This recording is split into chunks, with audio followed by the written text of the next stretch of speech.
Alright, how's everybody doing today? This is Alan Snyder, and I'm here with today's tropical outlook and discussion for May 7th of 2020.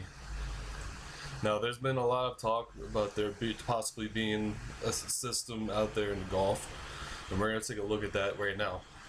We're going to take all of the actual reliable, forecast models and see what's going to happen here.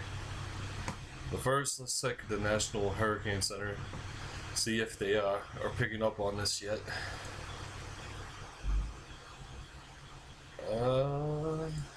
See the Gulf of Mexico real quick, so that's where it's going to be forming.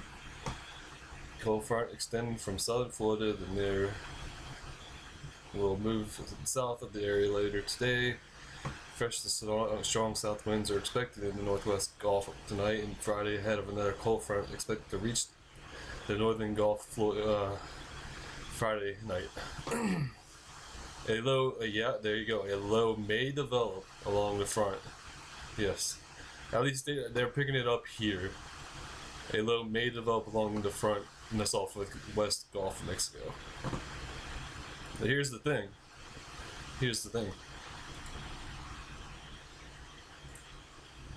2-day outlook. They're not seeing a thing.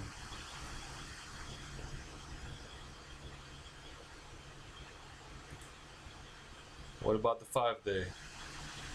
Nothing. I don't know why this says November 30th, though, because it's May 7th. But maybe they, who knows? Maybe this will change. And I would think if it's gonna form, they would have to pick it up tonight or tomorrow. If they don't pick it up by tonight or tomorrow, then it's probably not gonna form into anything but a big rainmaker for Florida. Alright, let's take a look at the sea surface temperatures real quick. Alright, here we go. As you can see, this is freaking bathwater already. There's definitely some 30s, and maybe even some 31 degrees Celsius numbers mixed in here.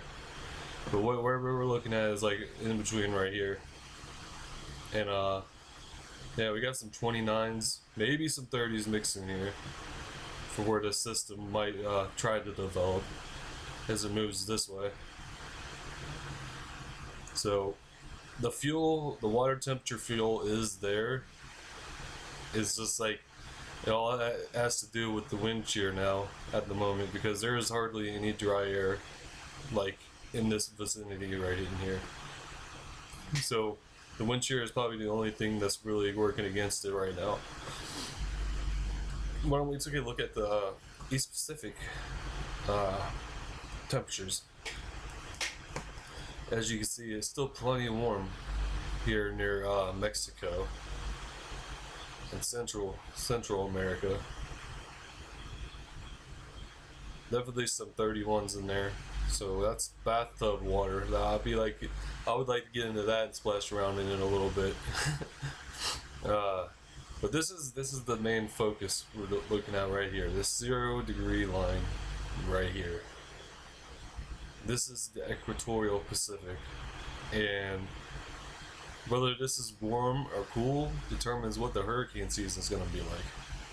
So if it's warm and we got El Nino, that means we're going to have more wind shear on the Atlantic side and more downward motion to really prohibit storms from growing. So we're not going to be seeing that this year. That is a darn conclusion right now, that we're not seeing an El Nino at all. Period. As you see, these temperatures are really, really cold here at this 0 line, where the greens are popping up. Where you see the greens, that is about 21 to 23 degrees Celsius. So that's pretty cool. That's probably like low 70s, if I had to take a guess. So we are heading to La Nina. So what that's gonna do is that's gonna stop the winds from blowing west to east in the Atlantic to cause the wind shear to disrupt any storms out there. And what we're going to get is upward motion, where all the thunderstorms are going to start building up instead of lowering down. And that's really what's going to kickstart this hurricane season. And speaking of kickstarting hurricane seasons, there has been word on the street that we might have something forming in the Gulf of Mexico. So we're going to take a look at 5 of the models that I have up right now. And we're going to see what comes out of this storm, if anything at all. Alright, let's take a look at the GFS model. Alright, this is 6 hours from now. This is the 12Z run. Yeah, 12Z. You see high pressure is dominating here at the moment, where the low pressure is trying to get down below. You can see the moisture already trying to build up right here. But I'm not too sure if this is actually from the front that it's coming from, or the more pre-existing one that's already down there. And that the one right here is going to build in with this one, and that's how the low is going to start. So that's what I'm going to think right here. So let's go into the future. You can see this area of high pressure right here. That's a big old high right there. Big old high. Let's go out in time. You can see the high is starting to push out. Go west to east. Now the high is right over Florida. You can see a very potent system right here trying to make its way down. So we got very heavy showers and thunderstorm activity here in Oklahoma, Arkansas, Missouri. And as you can see, the system starts making its way out into the Gulf, and then you can see the moisture starting to blossom, and that's what we look for when we're trying to look for tropical systems, is when we see a big ball of energy like this. Now this is elongated, so this obviously isn't going to amount to anything at the moment, but let's keep on going out in time. As you can see, it's starting to work itself together here. Really try to thrive out there in those bathwater temperatures. As you can see, this is 60 hours out, and we can see a big blob of very heavy showers of thunderstorms starting to build up. Let's keep going. And as you can see,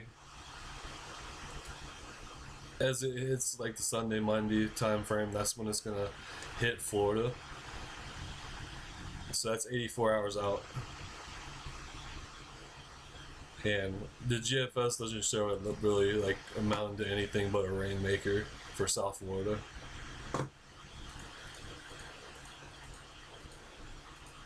Yep.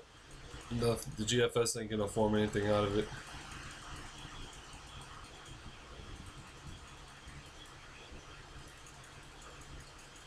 Well, as you can see, we have an East Pacific storm coming right here, but we ain't gonna worry about that right now, because that's 2 weeks and 2 days out into the future.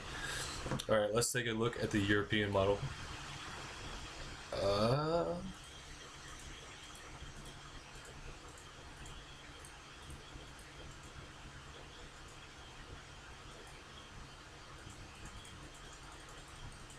Let's go back.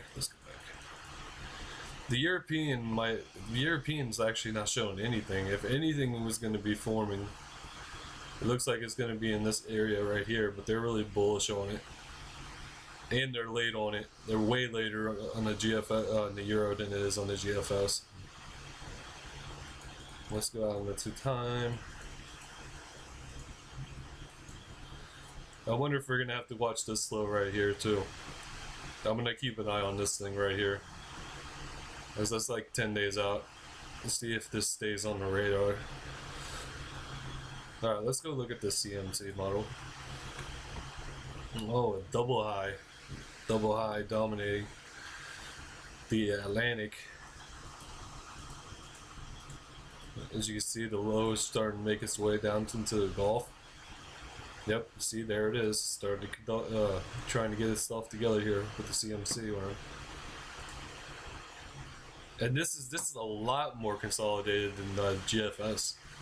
Look at that. That's actually trying to get something going. The CMC is.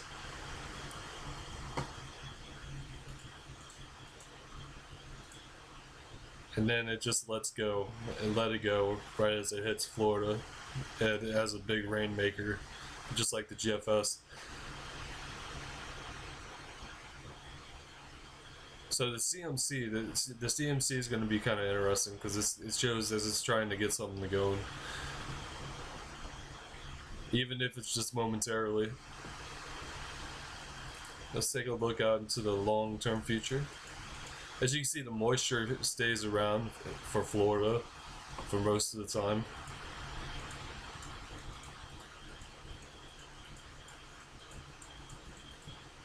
Yeah, that's the CMC model. Let's go to the nav gym. You see the high right there. And then all the moisture trying to come out into the Gulf. Yep, this is definitely trying to get something going.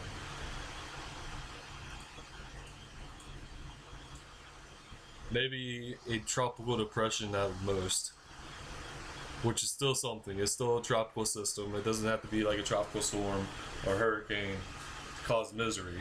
Tropical depressions can give you a lot of rain, you know, especially if they're slow moving. So this is going to be probably a tropical depression for Florida if the nav gem comes to fruition. Let's go out farther. Alright, that's it for nav gem. Alright, lastly, let's take a look at the icon. I like the icon model. I use it a lot during hurricanes and stuff. I actually find their stuff and their numbers very interesting. So let's take a look.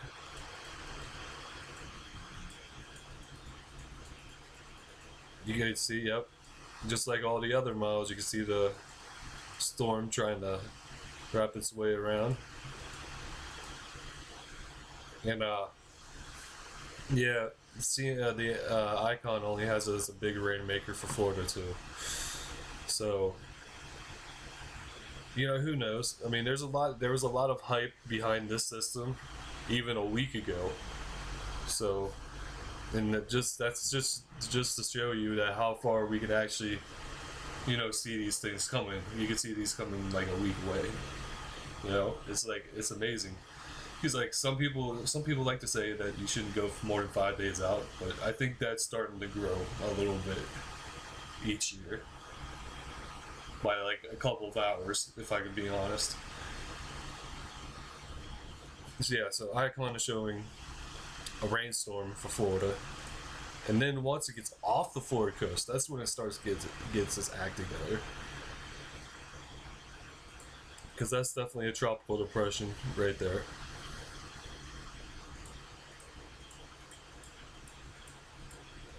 And then it blows up as soon as it gets up here. So we may still get our first tropical storm of the season here in a few days. It may not be, you know, over here or right here, but it's still going to be over here. This is still the tropics. This still breeds subtropical storms and depressions and stuff. So I think that the people are right. We're definitely going to see our first named storm here in the next 5 days. All right, let's continue out because there's an interesting feature that I want to take a look at, and that's this thing right here. That's way down there, but it's something to watch. That's 6 days out. And as you see, it starts really consolidating. So this might actually be something. We'll just have to wait and see, because this is, as I said, this is 6 days out. All right, let's move forward.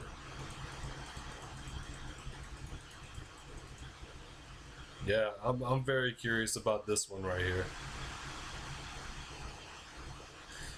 anyways, that's it for me today. I might be back tomorrow with another update, or maybe later tonight. Who knows? You know, we'll just have to play this by ear. You know, see what happens. Anyways, I want to thank you guys for joining me, and I hope you guys enjoyed this video. Push the like button, subscribe, comment down below because I love talking to you people. And peace out. Have a nice day.